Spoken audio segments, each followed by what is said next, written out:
meeting. I am joining you. I thought I would be like subtle, but then I realized you can see the door handle. I am coming to you from a floor. We'll make it through. It's one of those days. Um, yeah, so today we have a really great lineup. As I alluded to, we are ending a little bit early tonight. That is because at the Bicycle Advisory Committee meeting this month, there's a really wonderful presentation that in a perfect world, we could have duplicated the speaker and had her, speak again tonight. But she is a person with, limitations and a schedule. So our thought was for those who are interested, we were thinking maybe we could show a recording, but we're like, well, we could just have you watch that on your own time.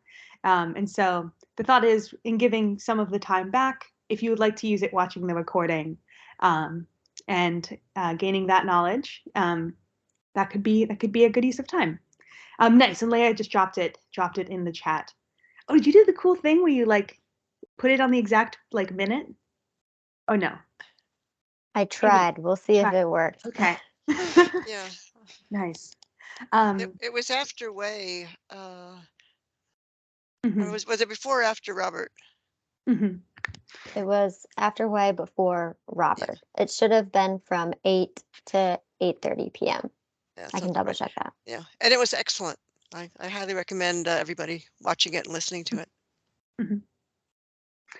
All right, wonderful. So without further ado, thank you, Hui, for joining us. If you would like to introduce yourself and just kind of, I guess you just recently did this with the PAC, so welcome to the PAC. Take it away. All right. Well, thank you for inviting me. And yes, some of you might have already watched the PAC recording, or you might even have attended. Just want to say, very much excited to take this new role and work with both groups. I've worked with both groups, PAC and PAC, from at least 6 years ago when I started as the TNO Bureau Chief. And Pam, I remember our first meeting together talking about signal timing and stuff. I still remember us in the lobby room.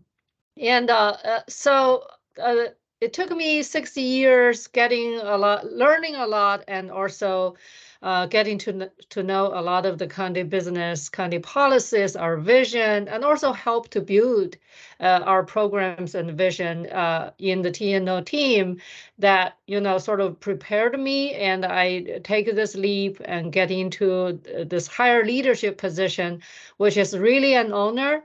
Now sort of overseeing transportation and development division under DES.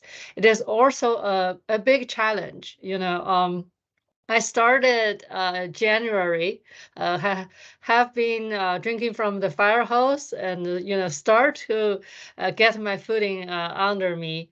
Appreciate the patience. I know you've invited me, ever since I started with the new position. And I said, well, let's wait for one more month until I actually get the hang of the new job.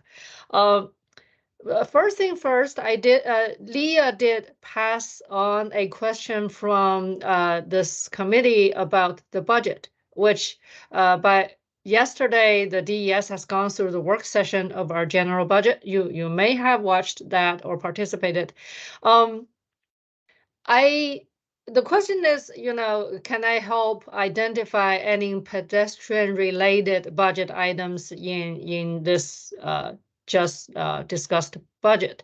The answer is it's actually rather hard, because this is the general operating budget session, and it's basically talking about staffing, some basic maintenance and operating dollars, which doesn't, which blends a lot of things together. It's very hard to peel off pedestrian specific items from this budget. However, the CIP budget, which is on a 2-year cycle, this year is an off year. The CIP budget usually allow us to identify specific projects or programs, even the long-term plan pedestrian-related items that would make it easier for us to divide and discuss separately. So I would say, if you have any question about the general budget, feel free to send them to me or through Leah. And sorry, I can't really answer that question with what the request. So that's the first thing, because Leah did faithfully pass on your question. In the back meeting, I addressed the committee about questions they raised about, what is my priority getting into this leadership position, what is my vision? I will say, first of all, vision-wise for DES and also for the DOT division under DES, that really is a, I will say, collaborative item. It's not like one person's vision that would drive the ship. However, I do recognize that being in a leadership position, my thoughts on these things really matter. And I also want to hear your feedback about my thoughts and help me either identify things I might have missed or correct things that you think I'm off the track. So I gathered about 3 most important things. Like, I've been thinking about, the first one would be safety. As you know, when I worked at TNO, TNO, we started from scratch with the Vision Zero program, and we identified safety as a high priority. And we managed to actually get the board adopting that as a county policy. And today, Vision Zero is running at I will say, a really wonderful pace with its policy overarching a lot of programs and projects beyond just DES. Really, a lot of the county departments are working with us. And the key is we want to make sure our transportation system is safe for its users. And when we talk about safety, we talk about vulnerable user group, and the pedestrian group is one of the most vulnerable road user group when it comes to transportation safety. So that is where I think the safety policy and this committee sort of line up. The second one that I really take it in heart is the equity piece. Equity in terms of our investment, our transportation investment, where are we putting it at the highest priority locations? We all know that we have limited resource, being the dollar amount, being the number of staff, being the ability to execute projects. We have some limitation we're working within. And it's a matter, many times it's a matter of identify the highest priority and working towards those projects first. So there is a different timeline for different projects. In my eyes, I will say equity is not just about equity, say, for different race, different cultural background, different, gender difference, or, choice difference, or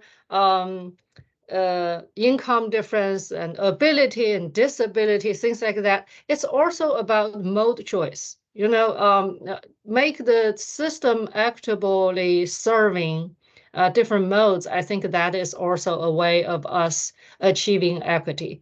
I served as the DEI committee member. DEI means diversity, equity, and inclusion committee for the DES for the past 3 to 4 years. And now I continue to get involved in the DEI committee now as a leadership liaison. So there are many things that not only impact our project and program, also impact our staff, because we're also thinking about equity in terms of how we are interacting with community, how we are treating each other, how our staff are getting their fair opportunity to grow and to get into to make more contribution, to pave the path for them to make more contribution. So these are all things that I take it very dear to my heart. We have been very purposefully using the equity lens when it comes to discussions about maybe a rather difficult choice or projects. I would advertise that in April, Christine Baker will take the Vision Zero equity analysis result and do a report, I believe, at one of the managers' report session. When later we have more specific time and the information, I will definitely make sure send that to Leah so that she can pass on those information to you all. I think that's a wonderful thing we did, and we hope that can help us shed some light on looking at safety experience in Arlington from the equity lens. That's the second item. And the third item, by the way, the first, second, third doesn't mean anything in order, as they're all very important to me, is sustainability. Sustainability, I think, is a larger envelope that includes multimodalism, because when you boil down to the basis, multimodal basically is thinking about how we can effectively and efficiently use our limited resource to move people. And through transit, through walking, through biking, and now micromobility, and maybe there are other means that we haven't even imagined today. People, keep finding creative ways and healthy ways and the environment-friendly ways to move around and get to their destination. So multimodal is part of sustainability, but may not be the only piece, because we're also talking about how transit is, aiming at greener energy, and, we're looking for opportunities to use the newer technology for bus equipment, things like that. And the county fleet is going greener, and we're, a lot of the staff vehicle that we use for our field visit, are being transitioned into EV. So these things are also sustainability. So as part of the whole system, transportation and development, really sustainability is something we take it very seriously.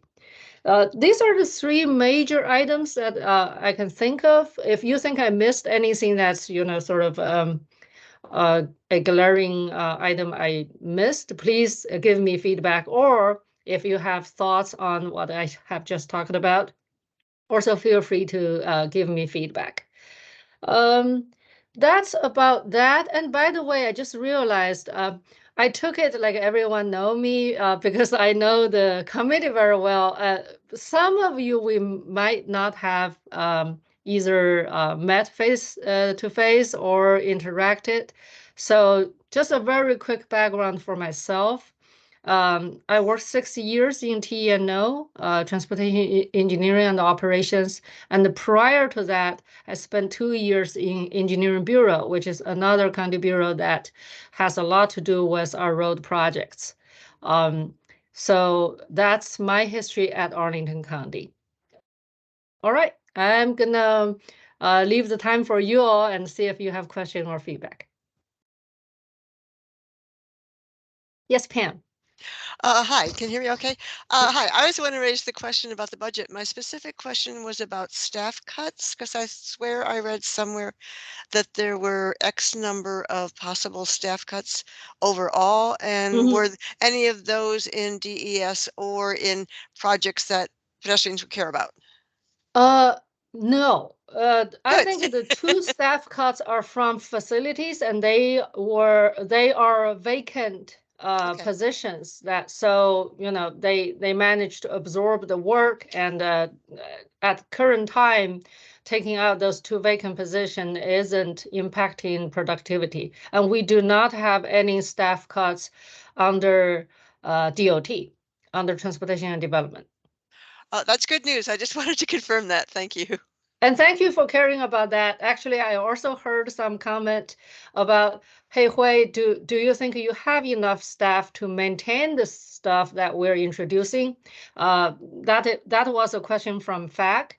And the answer is, right now, we are still trying to absorb the newly installed, especially Vision Zero, has implemented a lot of new stuff. We still are trying to absorb that through just squeeze out more productivity and everything.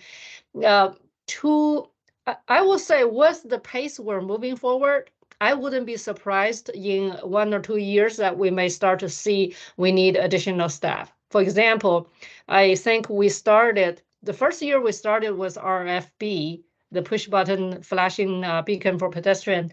We had like 8 around the county. And now I think we have about 90, or even the number is going up, every month.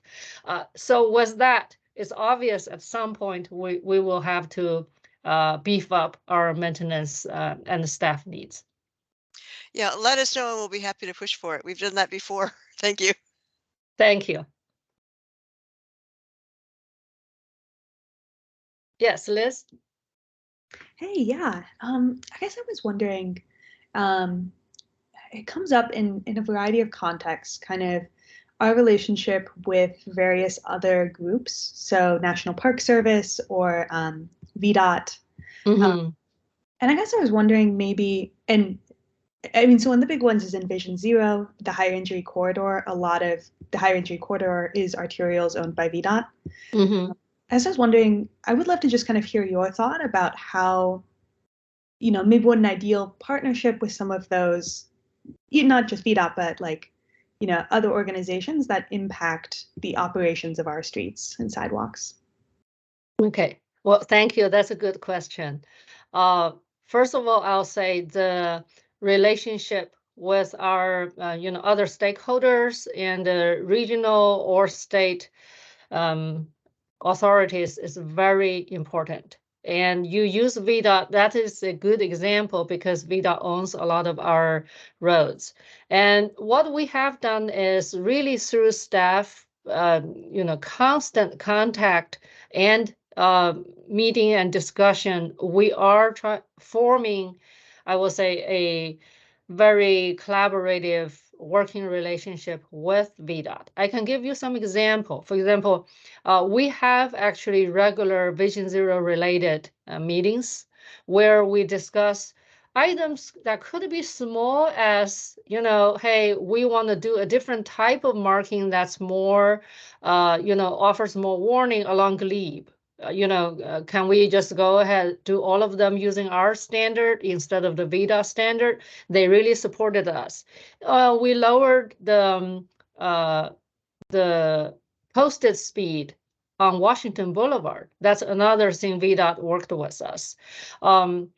We actually pulled off 2 or 3 STAR study. The STAR study actually, don't ask me what it stands for, but I can tell you it's safety operation related study on Route 50, which, helped us to establish capital projects such as the Irvin and Arlington Boulevard, where we're going to add a left turn lane to make that intersection safer, and also some changes that also going in for Manchester and Arlington Boulevard.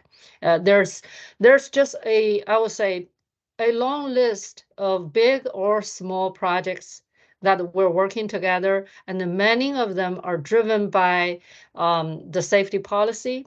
Some of them are triggered with our Vision Zero program.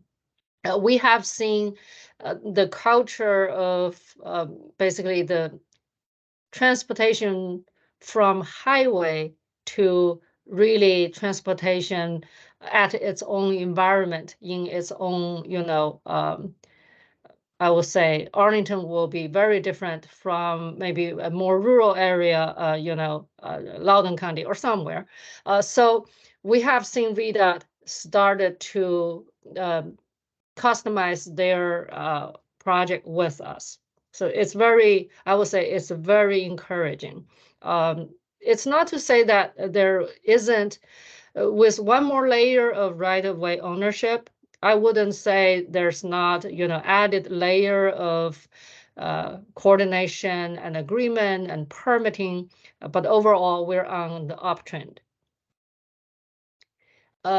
Talking about regional coordination, we learn from each other with DC, Alexandria, Montgomery, where we have the Vision Zero program that really check with each other every quarter.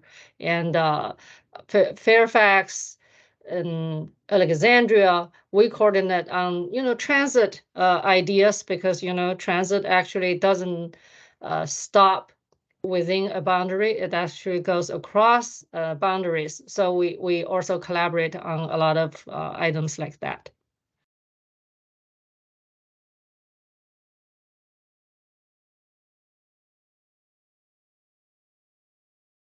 Right. Well, I think I'm 7:27. I'm right on time. Leah, hand it back to you. Thank you, and thanks for coming. Thank you, everyone. Behalf of the group. Thank you. Yeah, thank you. All right. Yeah, well, thank you for that, Ray, and joining us. And so I was wondering if we could switch it over to Robert or Bob, I think. Yeah, to share with us. Glad to. And yes, Bob, Robert, whatever, that's me. I am the Capital Asset Manager in the Park Development Division of the Department of Parks and Recreation. One of your members asked about a trail pavement condition assessment. And very good question, and I'm happy to come to you and report on that. We did do a trail pavement condition assessment last summer, started in July. Previously, we had done one in 2018, and we would like to assess the trail pavement about every 4 years. So we've kept to that schedule. And so last summer, beginning about July 15th, we hired a contractor to assess the pavement on the trails. And a month or so later, we got the report. It's already in use, and we've already done some milling and paving projects for that. And I'm going to share the website with you in just a moment. What these folks do is they'll rate the pavement between 0 and 100, and that's called the Pavement Condition Index. Oftentimes just PCI. So the PCI, the Pavement Condition Index, and rated between 0 and 100, 100 being the best. It's probably brand new pavement, just perfect condition. 0 is really bad. I have never seen a pavement with a 0 rating, and I'm kind of curious what that would be like. Thankfully, we don't have any pavements in Arlington on our trails that even come close. The lowest is about a 34 or so. But a very low rating, probably the pavement is cracking, breaking up. There may be large cracks in the pavement, alligator cracking, etc. So in very poor condition. So I'm going to share a website, and I will forward to Leah after this meeting some slides, she can pass out to this group. Okay, where is it?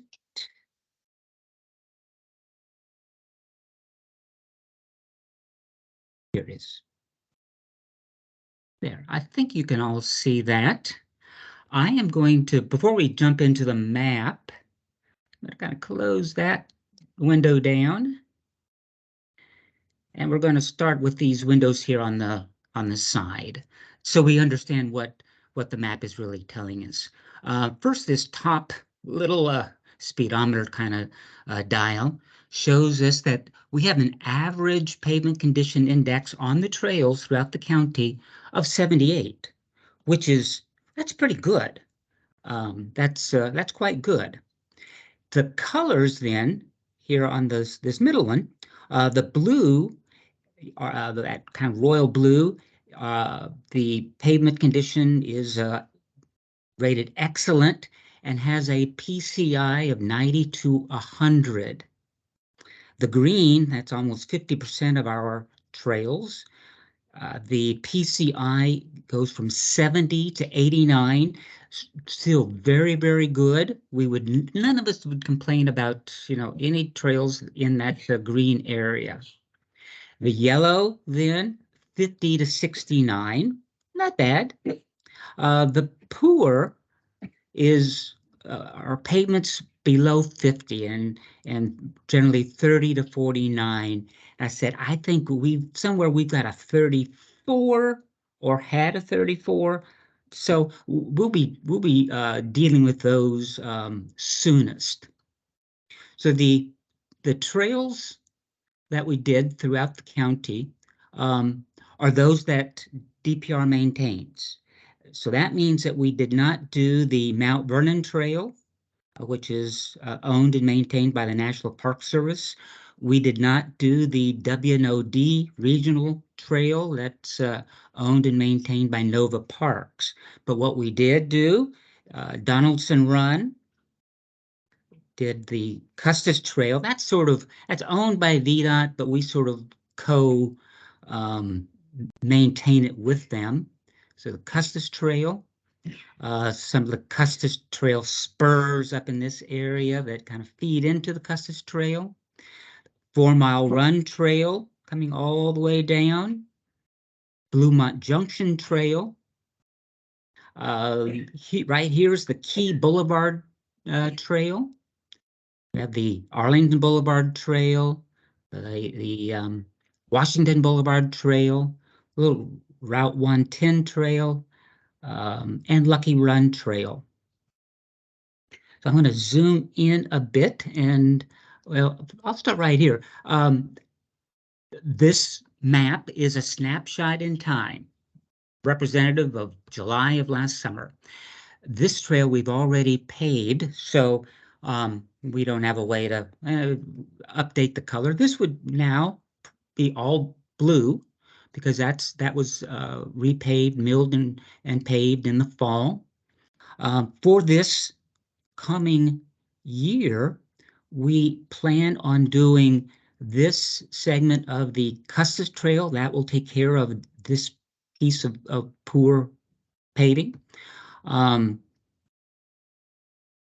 Do that, and then we plan to come down here, and there's some of the Custis Trail spurs here on the south side of 66. We plan to do those, as well as this trail coming through Bonaire Park.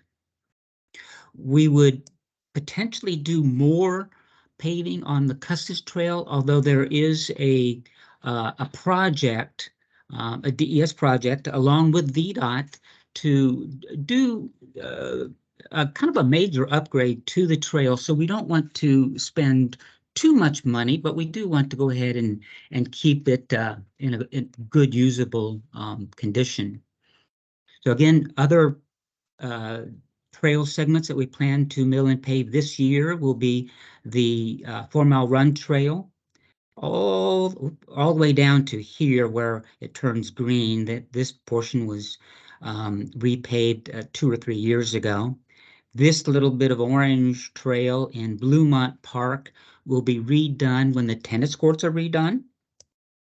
And of course, this is the Bluemont Junction Trail that was done last year. Blue as we would anticipate. Leber Run Trail. This was also repaved after the assessment was done.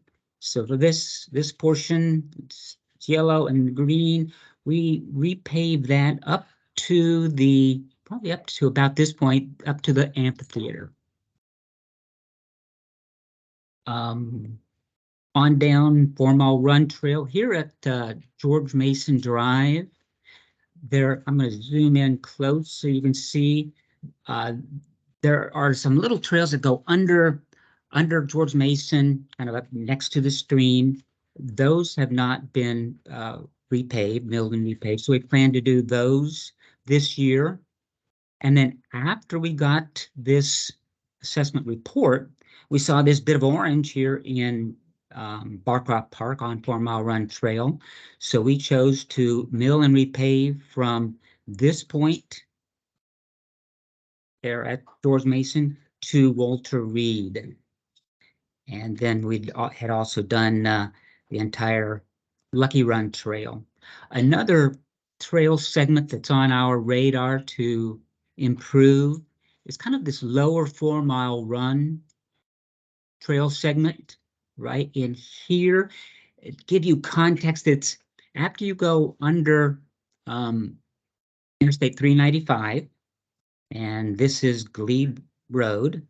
The trail comes up, makes a 90 kind of a 90-degree turn, and you have to have it's a hard right. It joins, the trail actually joins sidewalk that runs along Glebe Road. And so there's a couple, there's just some awkward segments in this portion of the trail. So we want to improve those. Here's another one. You know, we think we could probably kind of make a curve on this so that it's not that 90-degree turn, but it's kind of easier for particularly probably bikes more than people, but even pedestrians to negotiate. This will require our design staff and some public engagement. So that will take longer to do, and so we may not get that done this year. This little bit of trail here, anybody know what that is?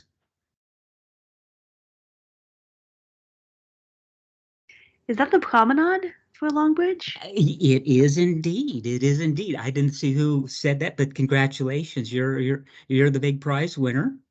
The Esplanade, we call it the Esplanade. I asked the consultants very last minute. I said, hey, let's go ahead and let's assess this trail.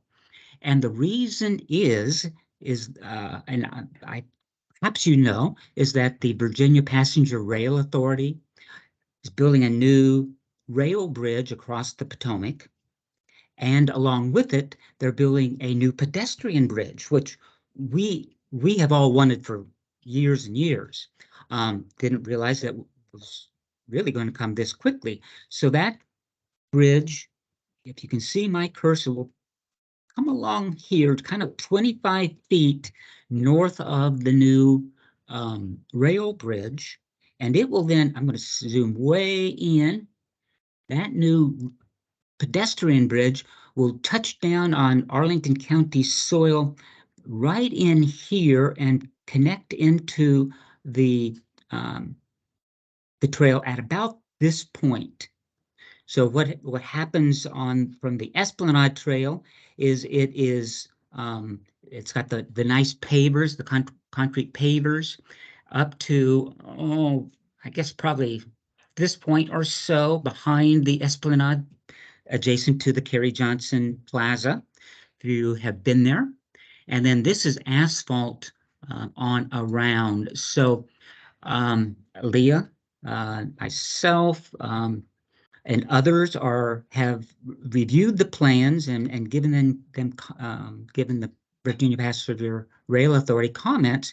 What we would like is to encourage commuter bicyclists to go in this direction around the aquatics facility and then join up with an improved on-street bicycle trail on Longbridge Drive. Pedestrians then who choose to use the bridge come across and then could join the Esplanade into Crystal City. So ask them to do that, and glad they were able to accommodate me on that issue. Let me let's going to show you one other little neat thing, and I'll just choose the Esplanade here. If I click on this, a new screen opens up, and they videoed all of the trails in the county. So, you don't have to go out to the site. You can just look at these. I'm going to choose a different spot. Yeah, that one.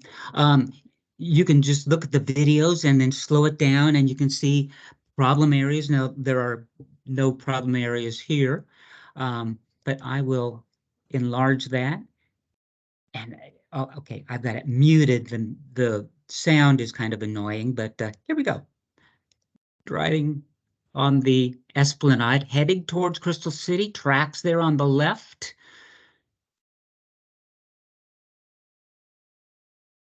Oh, is that me?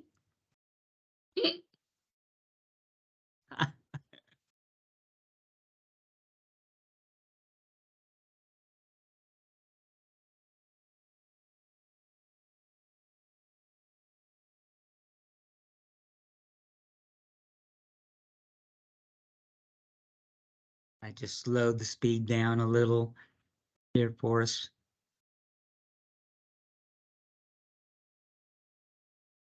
So the Esplanade is a wonderful place to walk. Has been just heavily used, by workers in Crystal City and those who live there. Let's see. Okay, with that, I am going to stop sharing. No, I know I'll keep this open. Any questions from anyone?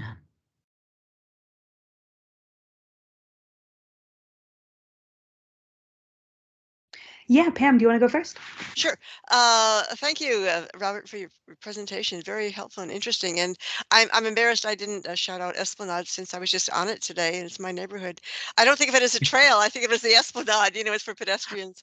And I'm glad As do I. I'm glad you pointed out that when the Long Bridge bike ped bridge is done, that the cyclists will be encouraged to go around the other way, because the Esplanade is really not a good place for bikes, although they're there anyway. My question is, literally, how did you do the status of all these trails?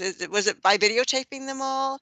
And what is the scale of it? I mean, when you rank them, rate them, is it every couple feet, every couple inches, the entire thing, that kind of thing? So companies do it in different ways. The way this company did it was actually by physically walking. Two people walked all of the trails throughout the county, all of these trails in 5 days. In addition, there was what do you call them? I want to say a buggy, but a little ATV, all-terrain vehicle. You know what I mean? With the video camera on that drove the trails, and then I was in a county vehicle with a strobe and flashing lights to warn oncoming pedestrians and cyclists that work was being done. So they did it manually by walking and viewing the trail.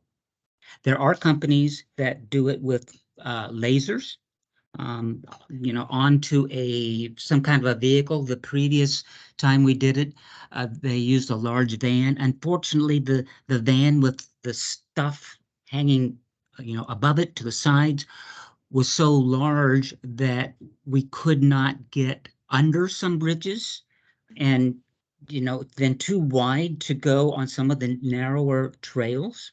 So this, for us, this worked better because we could go underneath all the bridges in the county and get through, any of the trails. Was another part to your question that I Yeah, didn't the answer? actual rating for each part, was it by X number of inches, X number of feet? Because a lot of them, some parts of it are yellow, some parts of it are orange, some parts are green and blue. How granular Right. is that? It's about 100 feet. See, it's not efficient for a contractor to go out and mill and pave 10 feet. If we're going to if we're going to hire a contractor to mill and pave, we're not going to do less than probably several hundred feet. So it is by well, I can zoom in. Let me choose the Arlington. You can see here that the dots, those are, oops, we got the street name gets in, the trail name gets in the way, but it's about every 100 feet. Thank So you. there is, It's very cool. there is quite a bit of detail there.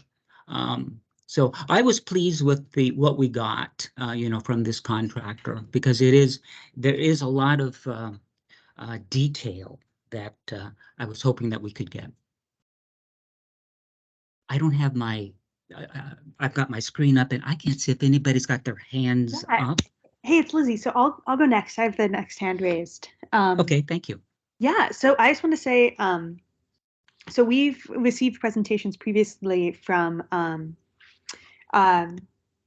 Water Sewer Streets about their Yes. pavement conditions, and so it's really cool to see kind of the same approach, but the data being collected kind of in different ways. So I think that's a little bit behind Pam's question.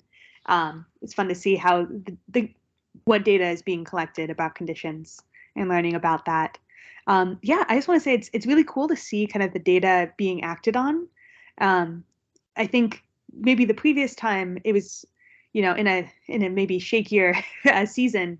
The last time we got a presentation about trail pavement to the PAC, and so it's really cool to see, like, okay, we're in a place where like repaving is happening and like we're able to use the data.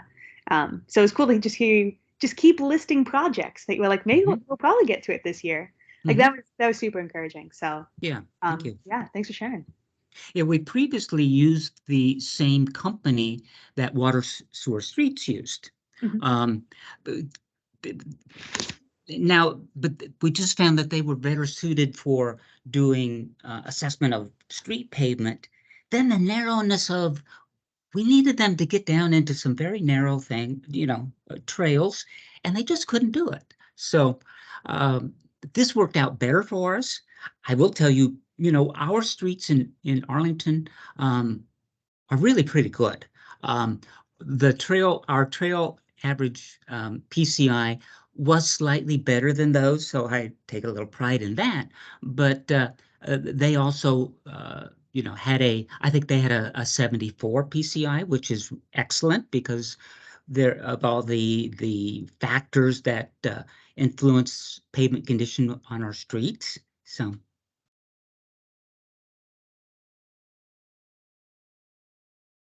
Anything else? I'm going to stop sharing so I can see you all. Right. See where, there we go. I guess while we have you here, sorry if other people know this, but you were mentioning a potential Custis trail Yes. redoing, and then I was like, I haven't heard about that. And then I was looking a bit on the side. I couldn't find anything about that. What details do you have? I actually don't have much. Okay. I was planning, it was my hope to do a lot of the Custis Trail milling and paving, and then found out Leah and I co-lead a trails coordination team, which is a joint team between DPR and DES, because we both do trails work. And now, so instead of doing it, each one in a vacuum, now we're working together, and we've been in existence, I think, a year, and it's been awesome. It's been great. We've been able to coordinate things, and so I learned from there about this other effort, and perhaps a future meeting, someone could speak to that. I think they're seeking funding at this point. I don't believe anything is being developed yet. I think they're seeking funding, and then I would assume hire an engineer to see what would be possible and what upgrades could possibly be done. So don't know.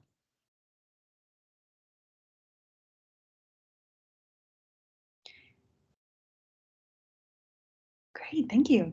Any Okay. other questions? Any other questions for Bob while we have him? Oh, I think there was one question in the chat that Eric Goodman posted. Is there any plan that the Esplanade would connect to the Mount Vernon Trail? Yes, excellent question. Yes, so this is another future agenda item. So with the new bridge, it connects it stops at Arlington County, Longbridge Park, crosses over the GW Parkway. You got to understand my hand motions here. It crosses over the GW Parkway, and then it's quite a drop down, and I don't know. I think it's by ramps down. I don't think it's a circular thing. I think it's ramp. It gets down and it touches the Mount Vernon Trail. So There's ramps and stairs. Ramps and stairs. Yes, yes, you are correct. And a lot of ramps and takes stairs. up a lot of space. Yeah, it does take up a lot of space. There's a lot of elevation to to get down at 8%. So yes, so it would allow persons from Arlington direct access to the Mount Vernon Trail, and then to cross the bridge over to Potomac Park in the district.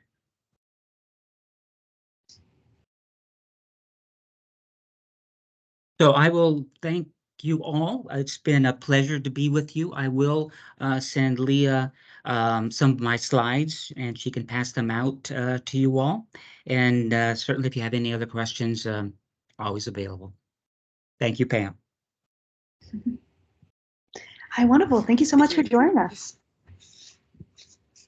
Thank you. Nice. All right. So we have with us Mary Dallow, who wears many hats now, but here to give us a Walk Arlington update. I'm still wearing many hats. You're right. So the main things that we have going on, I can't remember if I mentioned this at the last meeting, that we're planning Walking Palooza again this year, which was really fun last year. It was the first time we made it a Saturday event and did a lot of walks on the same day. So that's what we're doing again this year, and it will be on April 15th.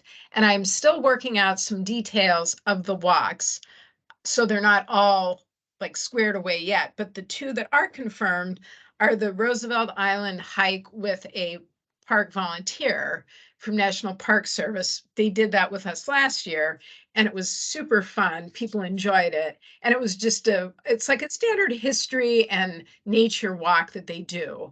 So we had a small group do that. So that will be in the morning. And then the other walk is Christine Baker of DES will be leading a Vision Zero themed walk.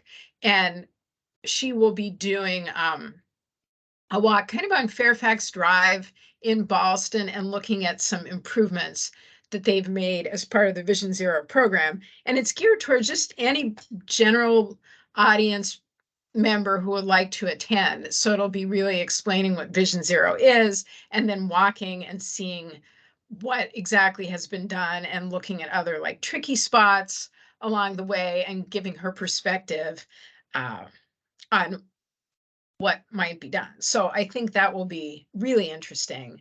And then just one more walk to finish up. And I'm hoping to open registration maybe in the next week or so. So when I have it all set up, I'll post it in the Google group. And then if anybody wants to register, I'd love to have you come. So that's the first thing. And then the other ongoing project is just the update of the Walkabouts brochure, which is a big project. And I'm really happy with how it's coming. I hope you like them when they're all finished. So that's just, the design has been done, updating a lot of different factual information. And other than that, that's pretty much, they're the highlights of my life right now. So yes, thank you. I think that's about all I have. Yes, Pam. What happened to the pizza walk? The pizza walk has died, unfortunately. Oh, that's And I'm sorry yes. about that. So I was trying to do a pizza walk in National Landing, and I was consulting with a lot of different people about where we could do it. And Pam was advising me because that's her neighborhood. And I also asked Andrea Walker. So I had some ideas. And in the end, I just kind of ran out of time because last year we had 5 pizza places and we needed sponsorship money. So it was like a huge project. And I realized like, ooh, it's about a month away. I don't have any pizza places lined up yet. I don't have any sponsors. So it's like, well, I guess this year we won't do it. But thank you she told me I know about all the good pizza places in National Landing now. So at least, maybe next year. So yes, we will do something. I have another idea in mind that I think, and when you see what it is, Pam, I think you'll be very happy if I get the walk I want. So I won't say what it is until I'm sure, but you'll like that one too. So Yeah, don't jinx it. Good luck. Right, exactly.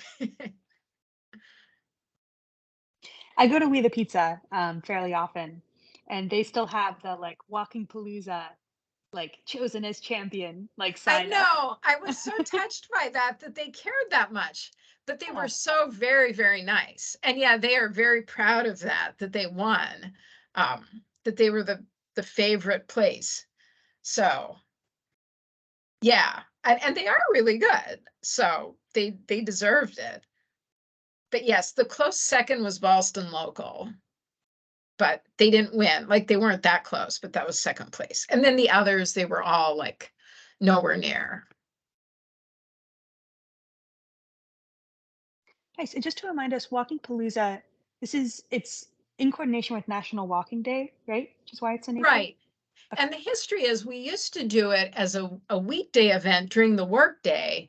And then when the pandemic happened, obviously people weren't going into the office at all. So then we started doing different things to mark the day. So like the first year of the pandemic, we did just like a virtual walking day, and you were supposed to walk by yourself and post it on social media. And that was fine. And then the second year we did the hidden gems map, which was just like all these fun places. It's still on the Walk Arlington website where you can walk and explore places in Arlington that you may not have known about. So that was the previous year. Then last year, finally, like back to relative normal, we did a big event and did 5 walks. And in the week leading up to the Saturday event, we do have, like, we'll do social media promotions and we'll talk about the official National Walking Day, but it's not a weekday event anymore. And yeah, it's just, I had so much fun last year. We were exhausted, but it was so much fun. And that's what I remember. I know I'm rambling, but what I remember about the pizza walk is that people were so happy because it was one of the first times that everybody was like out and about and like behaving kind of normally and doing fun things. So to just say like, hey, here's your ticket, go have 5 free slices of pizza and walk around the neighborhood and come back and vote for your favorites. Like people just loved that. They were like kids, like and it was such a variety of like families and couples and kids. It was really neat. So yeah, I'm disappointed I can't do it this year, but there's always next year. So maybe we could do it again.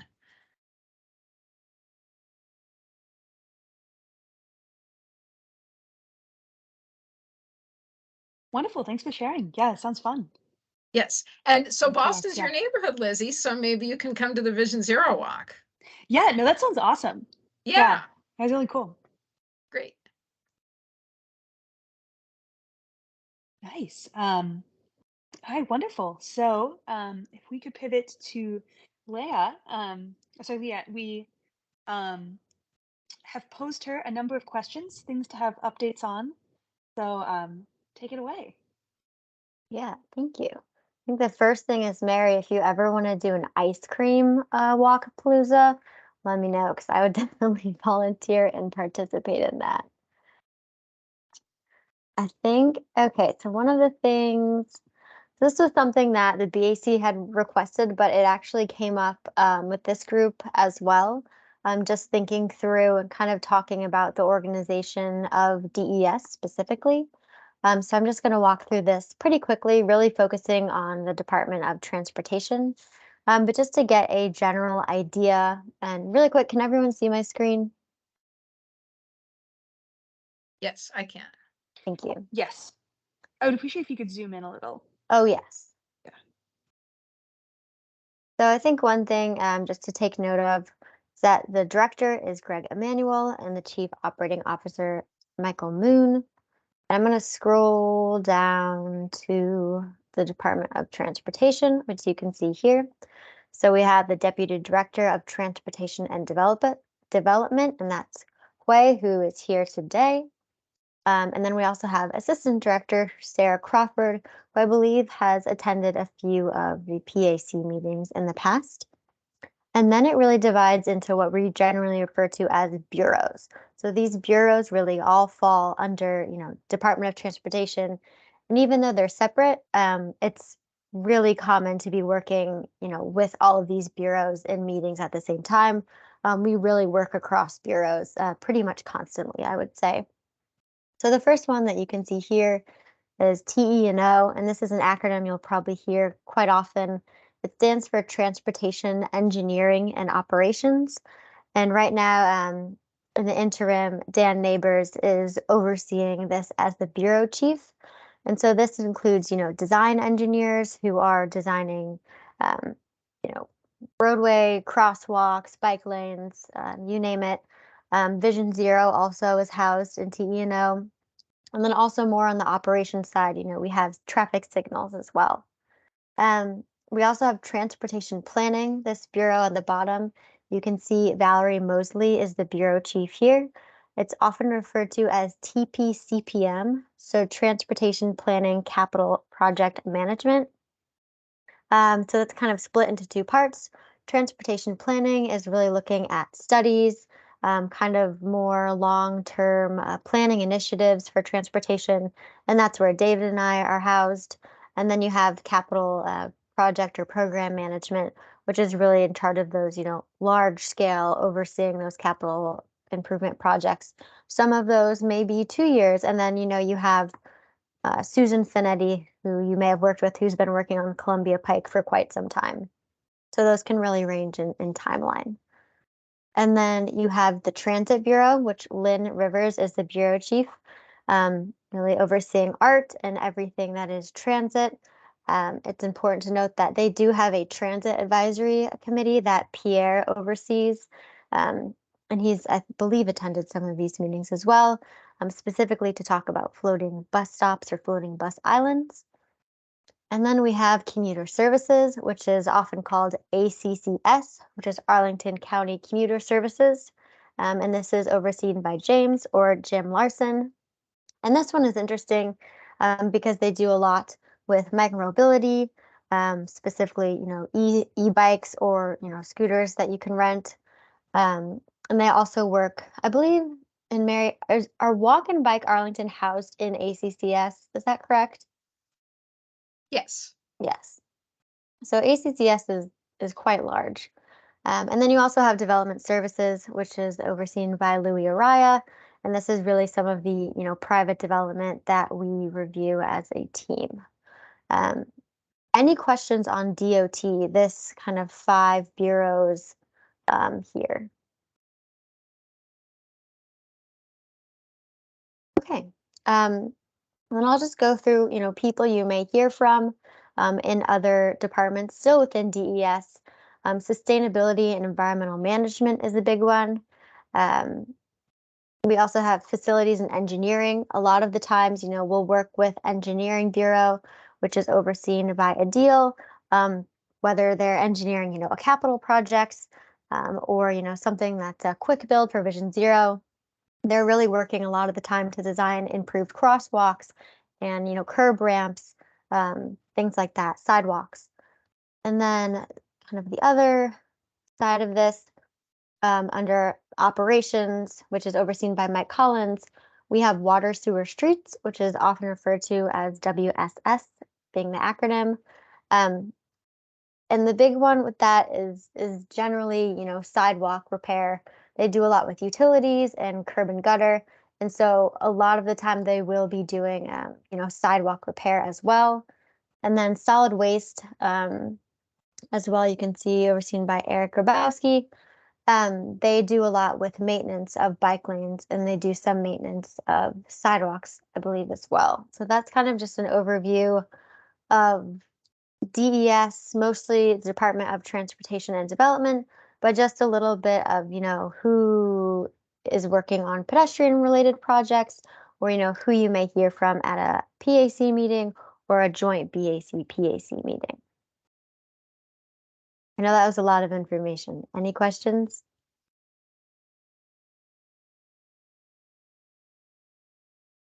Okay.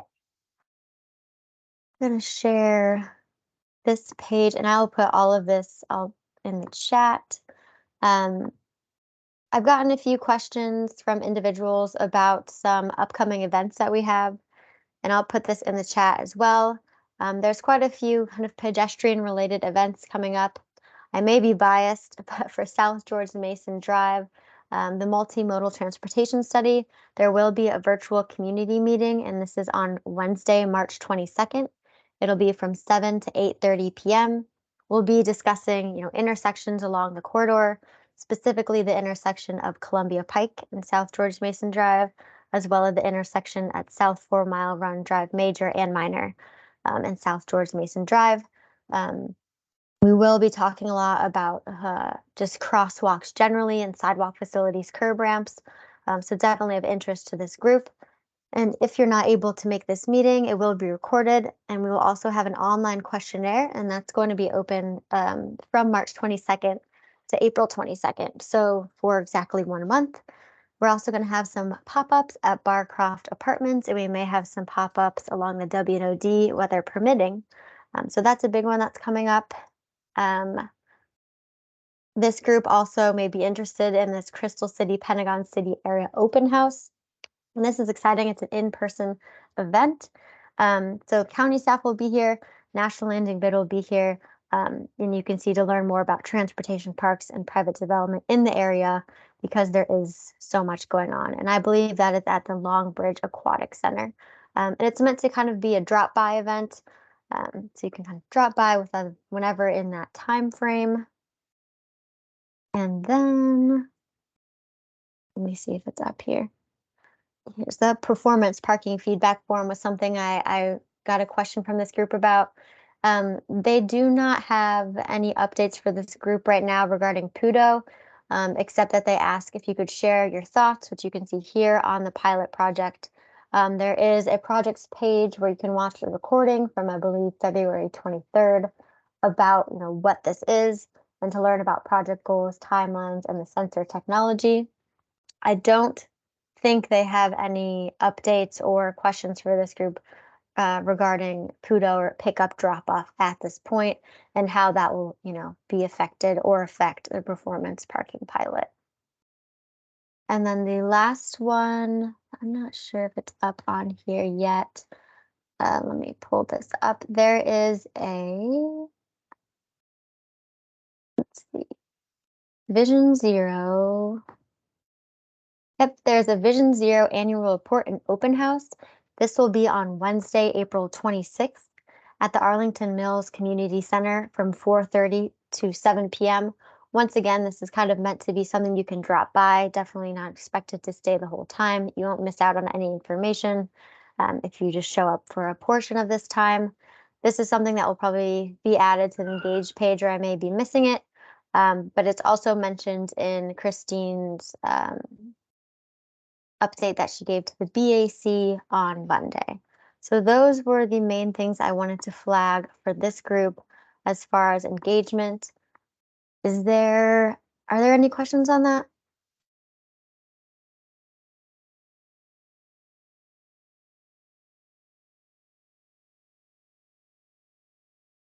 Okay, I think those were the main updates that I had for now. Lizzie, Pam, were there any other questions?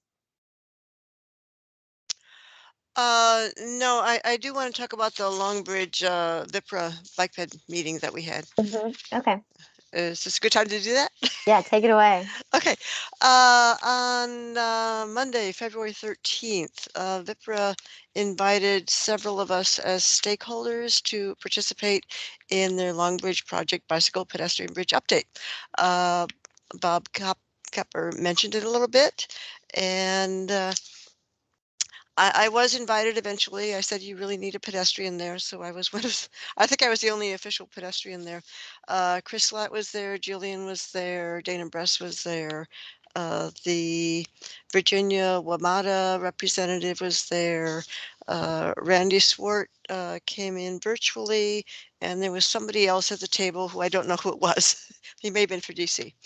It was like a 2-hour meeting. It was recorded. I posted a description of all the activities today, and I highly encourage you to review the materials. Uh, as you probably remember, this is a really important bike ped bridge, and it is a mitigation of the new railroad bridge that VIPRA and CSX want to put in. They're going to double. Long Bridge currently is just 2 railroad tracks, and it's a major bottleneck for the whole East Coast. And by putting in a new railroad bridge, they can double the number of tracks and have a lot more trains coming through, including a lot more commuter trains. This is all good, but to do it, they needed an environmental mitigation because we're going to be on fragile public lands and the Potomac. And the mitigation they decided was to have a bike ped bridge, which we're very excited about. And we really want it to happen. We want it to be wider. Initially, I don't even know if they were at maybe 12 feet, and then we got up to 14 feet, and now they're up to 16 feet, but it is still not wide enough. And during the meeting, when we had the discussion, we started, it's not wide enough, this is great, but it's not wide enough. So they had 16 feet marked off in this conference room, and 6 of them stood there shoulder to shoulder, showing, see, 6 people can be there. But they were shoulder to shoulder. They weren't actually moving. They weren't on bikes. They didn't have kids. They didn't have strollers. They weren't, pedestrians going at one rate or in wheelchairs or anything else. So this was 16 feet is not enough. And we had many, many arguments on why it needs to be at least 20, and we would prefer it to be wider than that. So I encourage you to watch the recording and stay informed. There is going to be pop-up engagements between March 13th and 25th. There will be one at Longbridge Park on March 15th and the VRE Crystal City Station in March as well. And there is an online survey that is open, and it's open through April 10th. So please take the survey, look at the meeting information and decide what your opinions are, and please support a wider bridge. And there is another virtual public meeting open to anyone. It's going to be March 27th at 6 to 7 p.m. You cannot register yet, but there will be a registration pretty soon. And they have already posted the slides for the meeting, even though the meeting is still 2 weeks off. So that would be helpful to look at before you actually do the online survey. But this is a really important project for bike pads, and we're excited about it. We just need to make it wider. Thank you, and I hope you continue to participate.